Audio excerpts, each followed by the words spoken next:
Hello बच्चों, let's read the question. Question says dividing f of z by z minus iota we obtain the remainder 1 minus iota and dividing it by z plus iota we get the remainder 1 plus iota. The remainder upon the division of f of z by z square plus 1 is option A is iota plus z, option B is 1 plus z, option C is 1 minus z, option D is iota minus Z. First we see the key concept. देखिए, polynomial में हमने एक remainder theorem पढ़ी है. Remainder theorem का use करते ही हम इस क्वेश्चन को सोल्व करेंगे. क्या थी वो रिमाइंडर थ्योरम? इफ पीएक्स कोई पोलिनोमियल है यहाँ हमारी, is divided by X minus A with remainder R, then P X जो पोलिनोमियल है उसमें आप एक्स की जगह ए रखेंगे तो हमें क्या मिलेगा? रिमाइंडर ही मिलेगा. देखिए, अब हमें एफ जेड हमें गिवन नहीं है. एफ जेड कोई पोलिनोमियल है जिसे हमें जेड स्क्वायर प्लस 1 से डिवाइड करना है और रिमाइंडर फाइंड आउट करना है. जब आप एफ जेड को जेड स्क्वायर प्लस 1 से डिवाइड करेंगे तो हमें कुछ क्वोशंट मिलेगा और कुछ रिमाइंडर मिलेगा. तो हम डिवीजन एल्गोरिथम का यूज करते हुए लिख रहे हैं we have F of Z को मैंने डिवाइड किया जेड स्क्वायर प्लस 1 से. तो हमने माना कि हमें जी जेड है वो तो क्या मिला? क्वोशंट, प्लस एच जेड क्या मिला? रिमाइंडर. यानी अब मुझे एच जेड की वैल्यू फाइंड आउट करनी है वेयर एच जेड क्या है? रिमाइंडर. तो एच जेड की जो डिग्री है, degree of H Z is less than degree of जो हमारा डिवाइजर है यानी जेड स्क्वायर प्लस 1. अब देखिए, जेड स्क्वायर प्लस 1 इसकी डिग्री कितनी है? 2 डिग्री है. तो डेफिनेटली एच जेड या तो 1 डिग्री का होगा या कांस्टेंट होगा. दिस इंप्लाइज एच जेड कैसा होगा? एच जेड कुछ ए जेड प्लस बी टाइप का होगा, जहां ए और बी क्या हो सकते हैं? हमारे कॉम्प्लेक्स नंबर हो सकते हैं. देयरफॉर एफ ऑफ जेड हमारा क्या बन जाएगा? देखिए, हमने क्वोशंट को जी जेड लिया है और हमने डिवाइड किया है जेड स्क्वायर प्लस 1 से, प्लस एच जेड का को मैंने ए जेड प्लस बी रख दिया. यहाँ ए और बी क्या है? हमारे कॉम्प्लेक्स नंबर हो सकते हैं. This implies F of Z क्या बन जाएगा? F of Z is equal to G Z. देखिए, जेड स्क्वायर प्लस 1 को मैं फैक्टराइज कैसे कर सकती हूँ? जेड स्क्वायर प्लस 1 को आप क्या लिखेंगे? जेड स्क्वायर माइनस आयोटा का स्क्वायर. तो ये अब क्या बन गया? ए स्क्वायर माइनस बी स्क्वायर. और यहाँ पर हमने फॉर्मूला लगाया ए प्लस बी इंटू ए माइनस बी. तो यानी जेड स्क्वायर प्लस 1 को मैंने क्या लिखा? Z plus iota into Z minus iota plus A Z plus B तो हमारे पास ऑलरेडी था. This is equation first. इसे मैंने इक्वेशन फर्स्ट कहा. नाउ अब हमें क्या दिया गया है?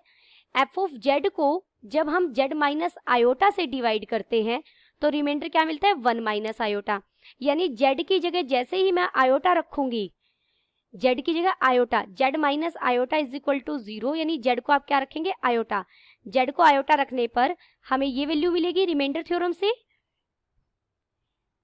एफ ऑफ आयोटा, यानी जेड की जगह मैंने रखा आयोटा तो वैल्यू क्या मिलेगी? 1 माइनस आयोटा. ये हमने गिवन कंडीशन से लिखा है.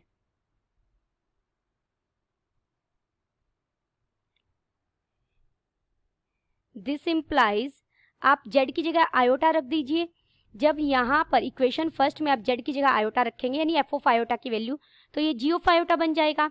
लेकिन यहाँ पर आयोटा माइनस आयोटा की वजह से ये पूरी टर्म तो 0 बन जाएगी. सिर्फ हमें क्या मिल जाएगा? A iota plus B is equal to 1 minus iota. From equation first, equation first के हेल्प से लिखा है मैंने ये. एंड अब हमें दूसरी कंडीशन भी दी गई है स्टेटमेंट में कि जब हम एफ ऑफ जेड को जेड प्लस आयोटा से डिवाइड करते हैं तो रिमाइंडर क्या मिलता है? 1 प्लस आयोटा. यानी जेड की जगह हम क्या रखेंगे? अब माइनस आयोटा. जेड की जगह मैंने रखा माइनस आयोटा. तो मुझे क्या मिलनी चाहिए वैल्यू 1 प्लस आयोटा। सिमिलरली आप इक्वेशन फर्स्ट से आपको मिल जाएगा a into minus iota plus b is equal to 1 plus iota. इसे हम इक्वेशन सेकंड बोलते हैं और ये हमारी इक्वेशन थर्ड है। अब देखिए सेकंड इक्वेशन क्या थी, a iota plus b is equal to 1 minus iota, ये हमारी इक्वेशन सेकंड थी। और थर्ड इक्वेशन थी minus a iota plus b is equal to 1 plus iota. This is equation third. अब हमें इन दोनों को सोल्व करना है, यहाँ से a और b की वैल्यू फाइंड आउट करनी है। तो सबसे पहले हम इन्हें सब्ट्रैक्ट कर दें। देखिए अगर मैं इन्हें सब्ट्रैक्ट करती हूँ तो मुझे क्या मिल जाएगा, जब आप सब्ट्रैक्ट करेंगे ये पॉजिटिव हो जाएगा, ये नेगेटिव और ये नेगेटिव और ये भी नेगेटिव, ये कट जाएंगे आपस में दोनों। यहाँ से मिलेगा 2a iota is equal to 1 से 1 कट जाएगा और माइनस 2 आयोटा। तो a की वैल्यू हमें -1 मिल गई। Putting value of a in equation second. Equation second में अगर मैं a की वैल्यू पुट कर दूं तो ये बन जाएगा आयोटा, सॉरी माइनस आयोटा क्योंकि a -1 मिला है, plus b is equal to 1 minus iota. Minus iota के साथ कट जाएगा। दिस इंप्लाइज b कितना मिल गया, 1 मिल गया, b भी मिल गया, a भी मिल गया। तो हम इजीली hz बता सकते हैं। अब क्या होगा, देयरफॉर hz जो हमारा रिमाइंडर था वो क्या हो जाएगा, देखिए a की वैल्यू थी -1, तो ये माइनस जेड प्लस b की वैल्यू हमें कितनी मिली है, 1 मिली है, यानी 1, तो ये हमें मिल गया 1 माइनस जेड। 1 माइनस जेड हमें ऑप्शन सी में दिया गया है, therefore option C is correct.